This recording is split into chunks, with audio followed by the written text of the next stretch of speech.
Prescription drug price gouging at its ugliest. The cost of naloxone, a medication that can reverse the effects of heroin or opioid overdose, doubling in the past couple of years. The price of an EpiPen ballooning from $50 to $600. The price of doxycycline, an antibiotic to fight infections, going from $20 to more than $1,800 in just 6 months, an 8,000% increase. The cost of albuterol, an asthma medication, shooting up from $11 to $434 in 6 months, representing a 4,000% increase.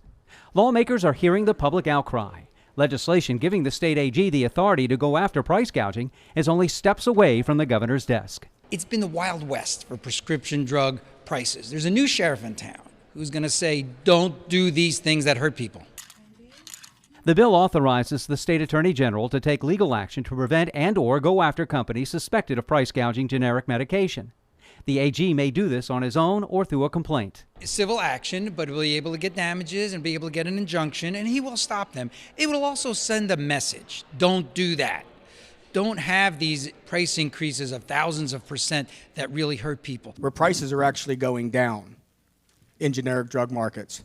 GOP senators push back on the bill. I think it grants to the Attorney General powers that are well beyond his constitutional authority, and I would submit that the entire due process of this exercise is really somewhat offensive. The Senate rejected 2 amendments, passing the legislation 38-7. There are minor differences between the House and Senate versions of the legislation, but supporters believe they will be ironed out quickly, and the bill will make it to the governor's desk before the end of the session. In Annapolis, David Collins, WBAL TV 11 News.